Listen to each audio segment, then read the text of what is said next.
I'm Chris Farrell, and this is On Watch.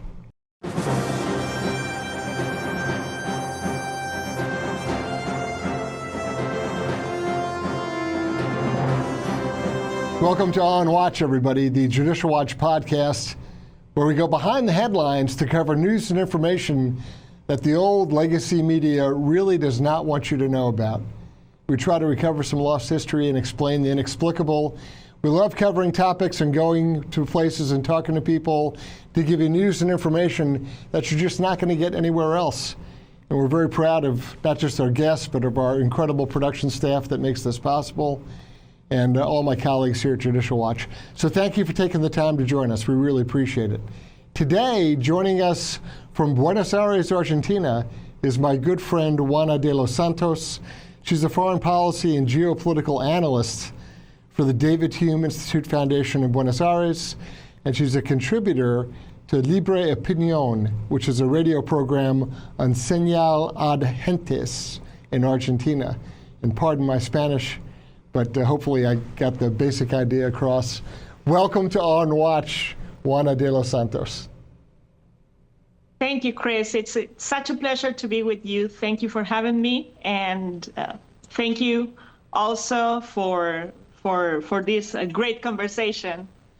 Listen, the last time we talked, we kind of gave Americans an idea of why Argentina is important as an ally and a friend to the United States, but also to kind of get people up to speed on the amazing work of President Javier Milei, who really had taken 80 years of socialism and just smashed it and was rewriting the books, rewriting how Argentina and the government and the country was trying to turn a new page, get to a new place economically and politically.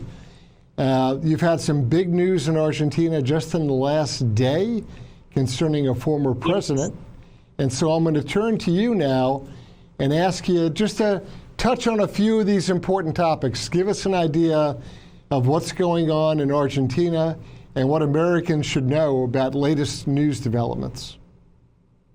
Thank you, Chris, so much. Well, it's very hard, to explain, because we are in the midst of something that have shaken us as a society, and that is the condemn of Cristina Kirchner in the Vialidad case, which, the translation could be road infrastructure case. It was really shocking because at first there were some rumors, but we didn't thought really that the Supreme Court would take the step that they did yesterday. It is great for the country. It is great for Argentina, and of course, it gives the country a new perspective for all the people, for the political class, but also for the recovery of our country. I think that, corruption is always something that attempts with economic recovery and the possibility of long-term investment in the country. And in that way, this resolution of the Supreme Court was magnificent. So Cristina Kirchner was the former president of Argentina. Yeah, you have to go, I guess, 2 administrations back. She's a Peronista. Mm-hmm. She's a big-time liberal, leftist, globalist type, enormously corrupt. And she finally had a ruling. She finally had her day in court, and the Argentine Supreme Court ruled against her, condemned her, found her guilty. And that's what you're talking about with this very momentous, very important shift. That's a message to the Argentine people that the old ways, it's over. You can't get away with it anymore. All the old corruption and the old kind of gangsterism, it's done. Is that a fair summary? Yes, I think it's a fair summary. I think that it is quite unexpected what we're going to see in the very, very, very short term. I think that she's playing, the victim right now in the country. And of course, she has 30% of the population that maybe believes in her victimhood. I don't know how to call it, Yeah, really. that's exactly right. She's claiming that this is lawfare, of course. And, maybe to introduce the subject in the United States, we have to say that this is just one of the 4 cases that Christina Kirchner has in the judiciary, right? Right. 2 of these cases are related to massive corruption. One is this case of road infrastructure case. The other case is one called notebooks scandals. Then we have a case related to the money laundering scheme of these corruption cases, which is called Otesur and Los Sauces case. Otesur and Los Sauces were hotels of Christina Kirchner. Christina Kirchner was the owner of several hotels in the Patagonia, in her province in Santa Cruz. And basically, she created with her family a scheme of money laundering with empty hotels. That is incredible, really incredible. But also we have another case, which is the geopolitical case, and in that way we will talk also a little bit later about the figure of Javier Milei in Israel, that is the memorandum of understanding with Iran case. That, that case also was ruled by the Supreme Court to take a public oral trial. So right now she's playing with her attorneys to, to take all the elements of all the legal elements to interfere with the justice system and also to delay all these processes. But what is really interesting to see, Chris, is that during her administration and Nestor Kirchner was the real brain behind this corruption structure. Right. She inherited that mechanism. And basically what we have to say to the public is that they also construct a very powerful, let's say, power inside the judiciary to have immunity doing this. So basically, they appointed several federal judges that were, their people.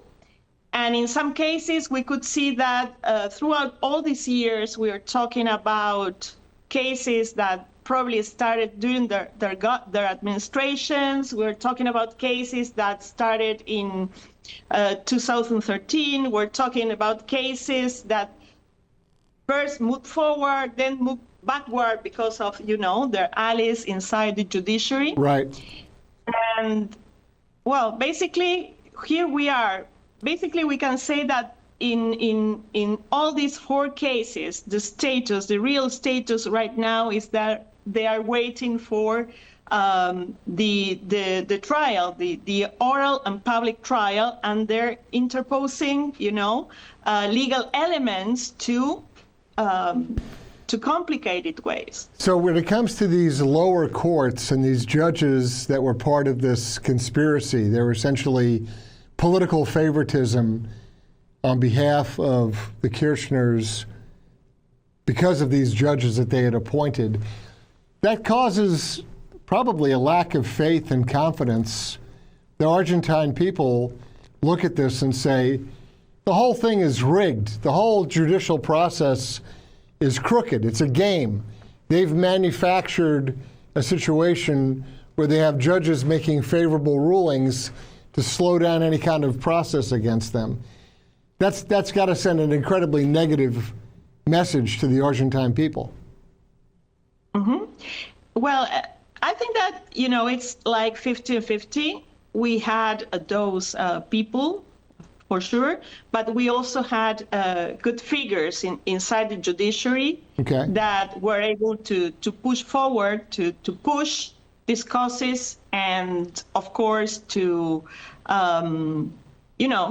condemn Cristina Kirchner.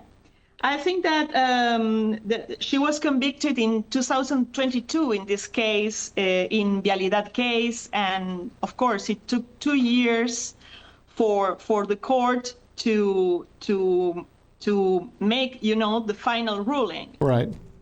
I think it was quite complicated. I think that one judge that we have to name is Judge Bonadillo. He passed away several years ago, but he was able to push these causes, even though Cristina Kirchner tried to pressure him and to, let's say, electionate. I don't know how to use the word really, but by means of the Council of Judiciary. The Council of Judiciary was introduced in the Constitution of 1994 in Argentina. And of course, the objective of this council is to introduce and to introduce new candidates for, the position of judge in several courts, federal courts. And also the idea is that they have to control the behavior of the judges and what they do. And basically, Cristina Kirchner made this council a very corrupt place. It took several years for the country to just try to take this council back. But she was able to manipulate the justice in an incredible way. If Kirchner is now essentially removed from public life, if she is forbidden to participate politically, who is the next in line? Who is her heir? Who is the one who's going to step forward and try to fill the vacuum or take her position? Well, we are all making that question to ourselves, Chris. Yeah, that is not easy to answer. I think that, Cristina Kirchner have lost her historical relationship with the Peronist movement. Right. You know that in Argentina, the Peronist movement is very territorial, and it has a great influence in Buenos Aires province. As you know, because of the Constitution of 1994, the reform that we had in the Constitution, we don't have electoral college anymore. It's a direct election. So it means that the province of Buenos Aires has a key importance in winning an election. And I think that, that reform was made thinking about Peronism and the Peronist movement. Right. It's the worst. So, it's the worst aspects of populism. It concentrates so much power in one small geographic location, and it ignores enormous portions of the country that their vote almost means nothing that way. It's a very dangerous. I think taking the Electoral College out of your Constitution could create more problems than it solves. It is. Yeah, for sure. Yeah. Argentina is an example of that. Yep. For sure. And there's people here in the United States who would love to do that, and it would be very dangerous. And we should look to your unfortunate experience with that as a lesson. Yeah, for sure. Yeah. You're absolutely right about that, Chris. I think that she tried to make a move and try to introduce in a very, close local election in the province of Buenos Aires. And she tried to introduce herself as a very, in a very local position as a candidate in what is called the third section of the province of Buenos Aires, which I think is the largest electoral district in the country. So if you win that district, for sure you have great chances to win a national election. And I think that what she really tried was to, to be the real, to put the suit of, the real opponent of Javier Milei. I think that, she has a very, very, very negative image among voters. So it is not possible for her to win an election, to win a national election. Right. But I think that the real intention of her was to boycott, the economic recovery of Argentina. I think that she was, going into that direction. Right. Right. Javier Milei was unfairly, I think, accused of making sort of a pact with her and with the Kirchnerists. The real thing is that Javier Milei is incorporating part of the Peronism to his movement, but maybe because of, something, pragmatic reasons, let's say. He needs to gain the territory, right, the vote of the territory in order to be in power. Right. So he's moving into that direction. He's a very pragmatic person in terms of what he's doing in politics. So what the court did was just saying no to her ambitions to come back to politics in this, a judicial situation in which she is a convicted person. She was a convicted person in 2022. So right now, the legal avenue for Cristina Kirchner as a candidate is inexistent. So it is not possible for her to come back to the public life of the country as a candidate or as a member of the government. That's for sure. So there is no further instance than the ruling of the Supreme Court. So right now, I think that what they're going to do could be, I think that there could be, different outcomes here. One of the possible outcomes could be, she has a very strong power in the Senate. 34 out of 72 senators respond to her. And I think that probably they will try to, let's say, make some changes in the composition of the Supreme Court. That is a possibility. They might try to extend the number of the members. We used to have a court of 9 members. Well, probably they will try to go into that direction again and try to force the Supreme Court and the Milei's administration to include a member of the Supreme Court that is more convenient to them. I think that Javier Milei, yeah. I think it's very interesting that even though she's been convicted and she no longer is in a position to hold official elective office, she is still a political boss, right? She's a boss lady. She still has power and authority, and she still has influence, although she holds no position of office. And that could go so far as to move senators to try to do what we call in the United States a court packing scheme. You try to expand the number of justices so that you change the political mathematics, the formula, so that you have more justices that'll vote in your favor. Franklin Delano Roosevelt tried it and lost. Biden talked about it, but never took any action. But that's another form of lawfare, right? That's taking the legal system and twisting it until you get the result that you want.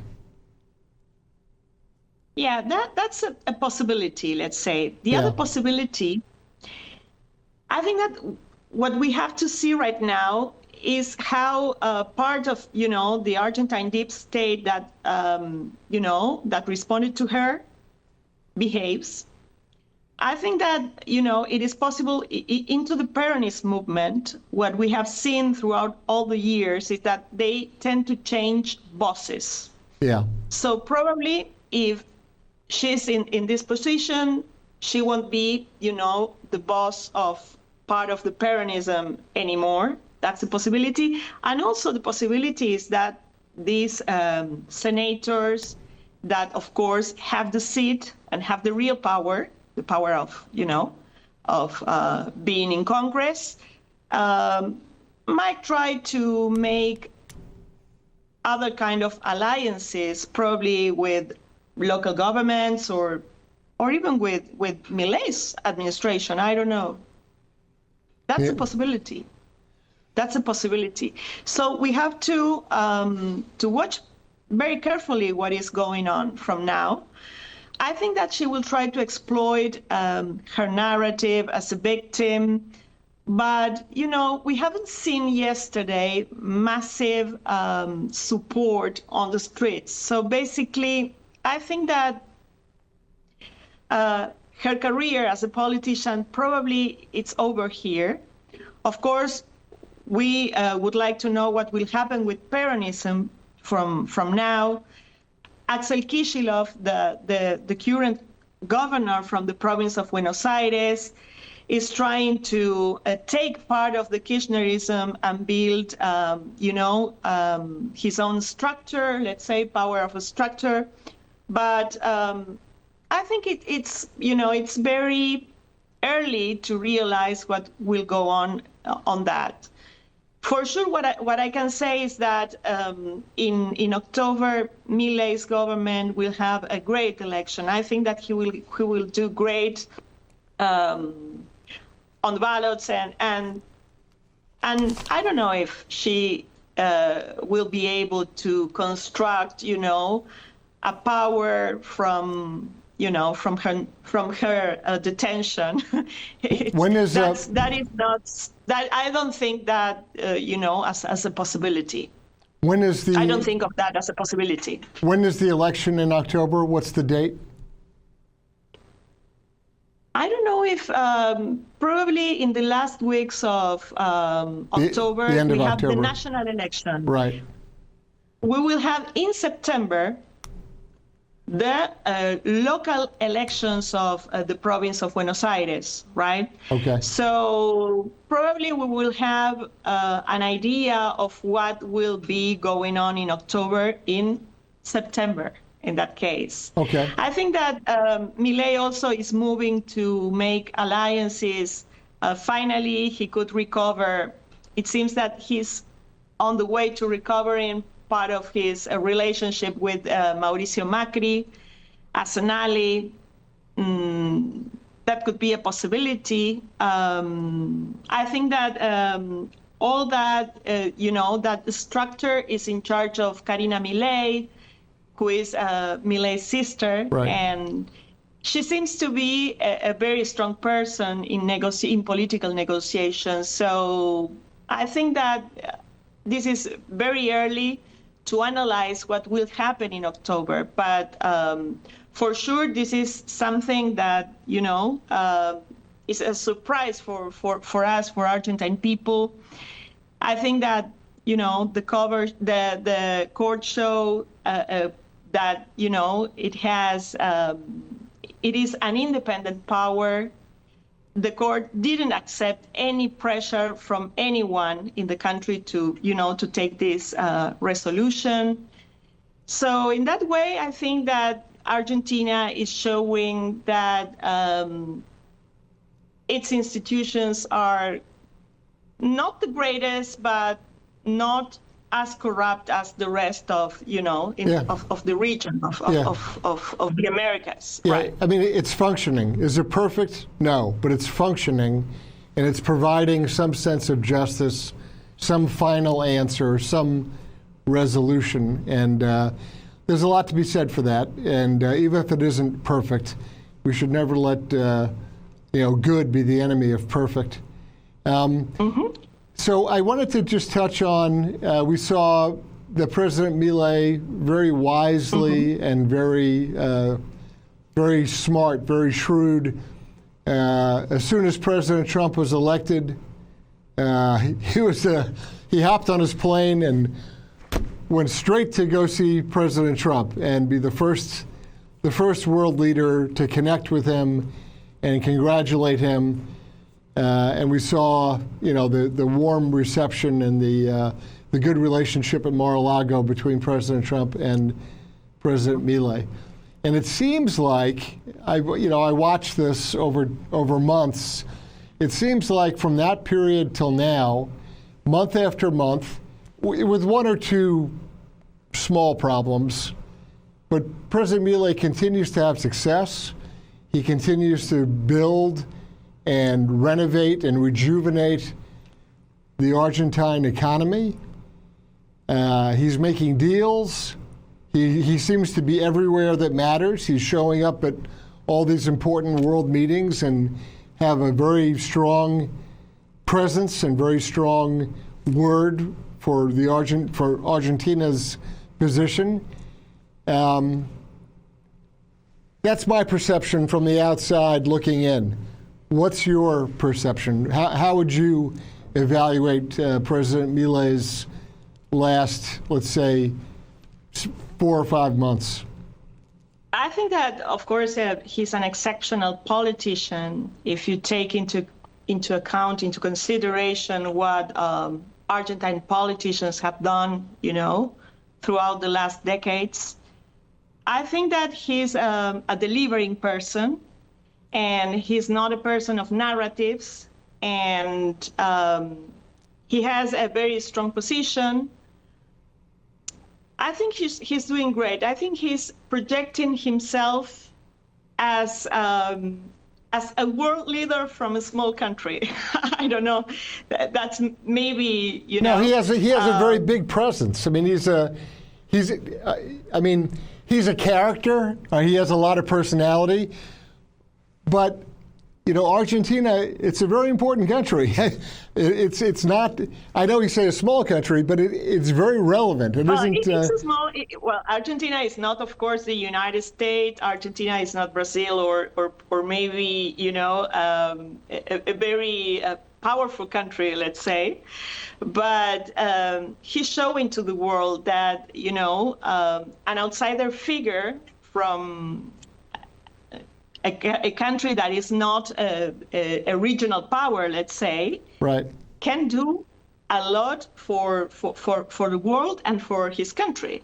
That's incredible. I think that his movement is very young, and of course, when you build your movement, you have good points and weak points, and you have to improve. But I think that he's so pragmatic. He's going, he's so so directed with his objectives that it's amazing. It's great. What he have done in the economy, well, of course, the recovery is not very easy for Argentinian people, of course. We suffered, the most awful economic crisis with the Kirchners, and so they destroyed the country. They really destroyed the country. So now the inflation is going down. We are starting to see economic recovery. And of course, I think that, Argentine people, we Argentine people start to perceive that. Even though we are not living in a very comfortable way right now in terms of the economics, but I think that we are experiencing, witnessing the recovery. Of course, bad politicians will say that Milei's reform won't work. They will say a lot of things, right? I think that he is a person that has, he's very sensitive in terms of interpreting what is happening in the world. And that is something completely new for an Argentine politician. We didn't have, Argentine presidents probably Carlos Menem or probably Domingo Cavallo when he was the Ministry of Economy, who could at that time take the exact interpretation of what was happening in the world. Right now, he knows that he is a strong friend of the United States and Israel. And let me tell you, it was very shocking to see yesterday the presence of President Milei in Israel. It was shocking in the good way. I mean, it was astonishing to see how well he was received by Isaac Herzog and Benjamin Netanyahu. Right. And of course, I don't think, that in terms of, his declaration, when he realized that, the Supreme Court vote in the way, they ruled in the way they did for Christina Kirchner, he just posted the word justice. That's exactly the way to respond to it, right? He doesn't need to jump around and wave his arms. He just needs to say the one word that describes it and then move on. Exactly. And I think that at that time he was also thinking about the 85 victims of the AMIA bombing. Right. And probably, some people expected Javier Milei to be, closer to the Kirchners, but I think that he knows very well that it's impossible to be a great friend and ally of Israel and at the same time to be close to the people that tried to collide, the AMIA investigation. Right. And, I think he's a great leader. He's very supportive of Donald Trump. I would like to tell you, Chris, that sometimes, there are people in his administration that, are doing their jobs in a very magnificent and silent way. We have seen Patricia Bullrich, we have seen our friend Ricardo Ferrer Picado, the director of national intelligence. Right.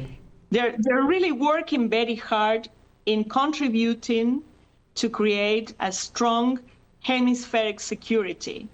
And they're contributing with the United States for that purpose too. Yeah, that does not get nearly enough attention and credit because Argentina is uniquely situated, both on the map, but also with respect to its responsibilities on the continent generally, for the intelligence and the security and the criminal intelligence work for what's going on in not just in South America, but in Central America as well. You are uniquely positioned, and you mentioned Patricia Bullrich, who's your Minister of Security, does fantastic work. It's one of those things where when it's done well, everyone takes it for granted and no one says anything about it. If something bad had happened, everyone would be screaming and criticizing. But when it works smoothly and efficiently, and when there's good cooperation, everyone ignores it. And I'm glad that you brought that up. And I just think it's important to highlight their work because they do it quietly and very efficiently. Absolutely true. And let me tell you, Chris, that this week, Patricia Bullrich, Ricardo Ferrer Picado, and their team were able to dismantle a Tren de Aragua cell that was in the country. And they also were able to dismantle, some cells related to Hezbollah in the country too.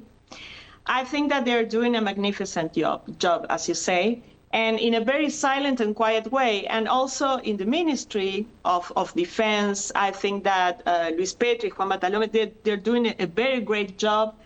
They're really aligning with the United States. We are partners, and I think that this administration is taking a very strong commitment in that fulfillment of the partnership. Yeah, I mean, That is unique. I haven't seen that before in any other administration. Yeah, let's be clear. The United States relies on Argentina in large part to secure the South Atlantic. I mean, it's no less than that. There's a strong commitment and a strong relationship with respect to everything from law enforcement, intelligence, the shipment of cargo shipments, fishing, all these different aspects of the law of the sea and of security questions from the intelligence side all the way over to the law enforcement side. The United States relies upon Argentina for control and observation of the South Atlantic. And it's an enormous job. It's a very important responsibility. And that's another thing that's done very quietly. There's not a lot of discussion about it, but it's very important. And it's a partnership point that people should pause and think about. That's a big chunk of the world, right? That's a very large part of the earth. And there's a lot of traffic and movement, both beneficial and also there's a lot of bad guys out there operating. And so the United States counts on Argentina for that, and that's a great thing. Yeah, sure, for sure. Other thing that I would like to underline, Chris, is that Javier Milei was able to change, certain things that were going around with our diplomacy at Cancilleria, and now we are totally aligned in the UN with the vote as regards to be aligned with the United States and Israel, and that's big news too. He was very criticized for doing that in the country by the opposition, but he was he moved decidedly into that direction. I think that he's a person that when he decides that the North is there, he's moving towards that. Right. He's not stopping. He's not hesitating about what should be done. I think that he's a great leader in that way, for sure. I agree with you. I think he has a sense, he has a direction, and he follows it. And it's interesting because he's very principled, but he's very pragmatic. He knows how to keep both sides of the scale kind of balanced in a way that it's very difficult to move him off of topic or to change his position. And he's not afraid of a fight either. Some politicians are afraid to fight. The last thing in the world they ever want to be called is mean, or that they're too tough or they're too hard. They're terrified of that. And he seems to have no qualms, no problems at all with fighting for things that he believes in. I had a question for you about the economic recovery. I know it hasn't been absolutely perfect in every single way. It's a tough job to reverse 80 years of socialism, but in a very practical way, in what people sometimes call like kitchen table, right? When you go out to the store and you buy groceries and you come home, right? You have to feed your family, or just the very practical everyday cost of living. Mm-hmm. Do the Argentinian people, are they realizing an actual improvement in their conditions? Well, it's very hard. It's very hard to establish that, Chris. But let me explain to you why. For several years, we have huge distortions in our internal prices because of how you say the word when when the state was giving money to producers in order to lower the prices. Yeah, subsidies and price controls. Yeah. Subsidies and price, exactly, subsidies, that was the word. And the prices of the economy were really, subsidized, and of course, the shelves at the supermarket were empty. So we come from that, Yeah. We come from empty shelves in the supermarket. Right. So right now, our shelves are full, but of course, it's a little bit hard for us because we perceive that the prices are, a little bit higher, and probably as the peso is more, is stronger in these days, we perceive that our economy is, sometimes in certain products, a little bit more expensive in US dollars, if you take US dollars, right? Right. But I think that he's going into the right direction too, because he is going through the way of the regulation, and he's trying to take out all that barriers that were imposed by several administrations, Right, in order to benefit some producers. So right now he's thinking about an Argentina in which, free markets are possible. I think that, that is the answer for the future. If we have products that come to the country and are able to compete with local products, well, probably, the conditions of the market will start to change little by little, and we Argentine people will be able to have more choices on the market to consume. Yeah, and I think that is the key. That is the answer, right? I think the point that you make is that when you've had subsidies and artificial price constraints, and then all of a sudden you try to remove them, especially when they've been built in and increased and expanded over a period of decades, when you suddenly remove those factors from the economy, there's going to be disruption, because when the government has subsidized milk for, 20 years, and all of a sudden milk's not subsidized anymore, it causes disruption in the marketplace. And that is going to be that's the fight. That's the long-term fight economically, is to get to a place where the price of goods is actually reflected at actual market value, not at when a ministry is dumped, billions of pesos into the production of what are basic necessary household items every single day. And I understand what you're saying. I understand that's a tough cost to bear, but it's simply a matter of time, and time is not always very friendly. So I get the problem that you're facing.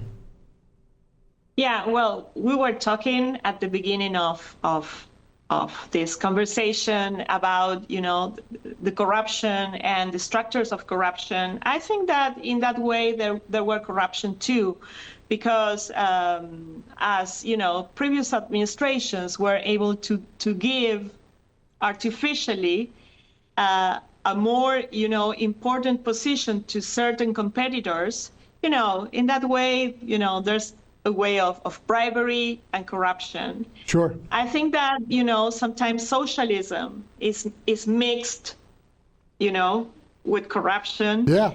And they're the same thing. The whole system, it's painful. It's tremendously painful. Yeah. Yep. I'm going to turn to you now and just ask you, are there any particular topics or any issues that we have not touched on that you think your friends in America need to know about, or need to keep an eye out to see what's happening with Argentina? What are some other issues that you'd like to touch on?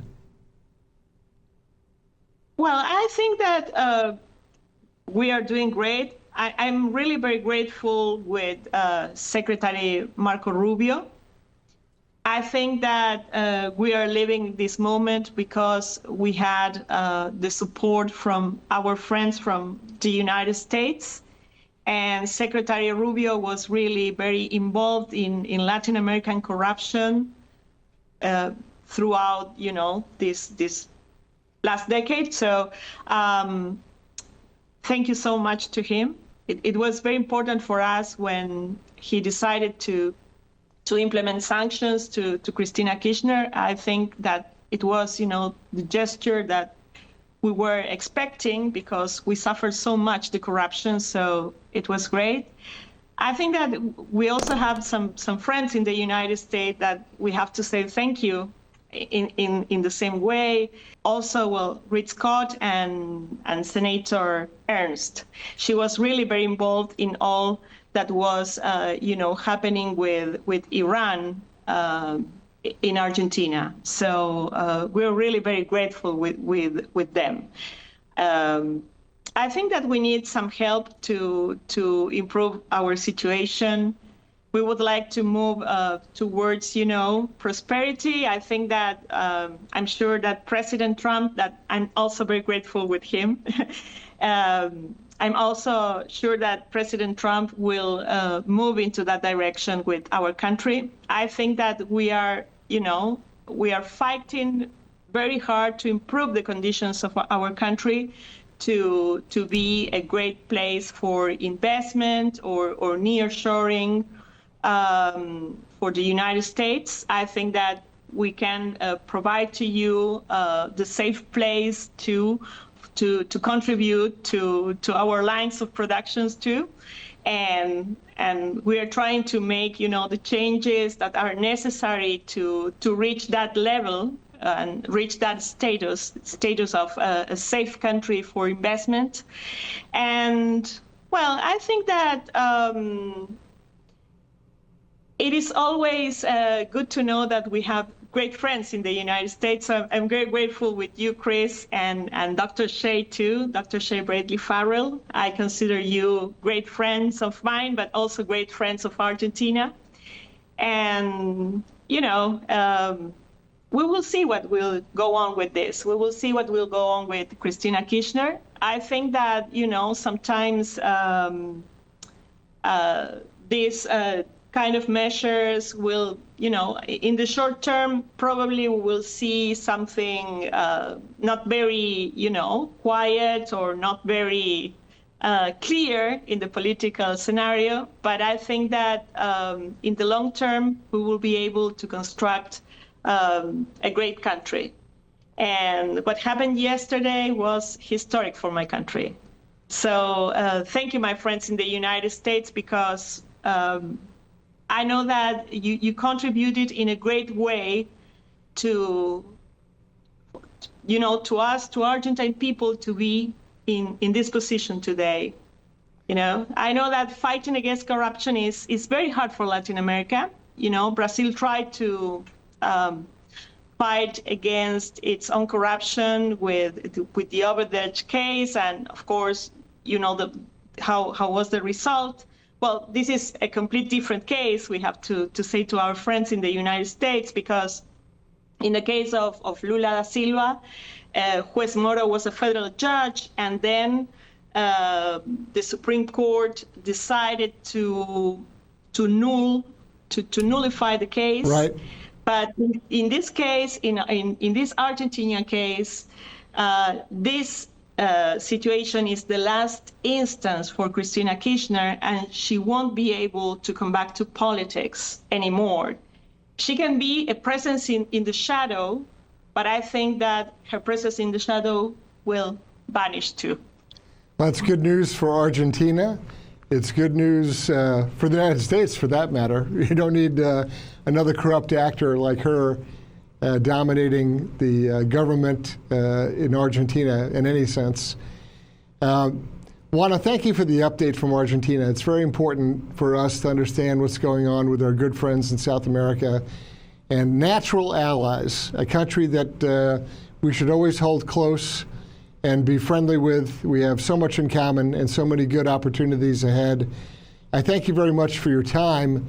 and for sharing your insights as to what's going on, giving us an update. It's important that Americans appreciate and understand what their brothers and sisters in Argentina are going through, because we certainly share much more than anything that might divide us. So, Juana de los Santos, thank you so much again for joining us on Watch. Thank you very much, Clich. It was a pleasure for me, always a pleasure to have this wonderful conversation with you. Thank you, Judicial Watch, too. And please send my love to my dear friend, Dr. Shea. I Thank certainly you. will. Thank you very much. I'm Chris Farrell on Watch.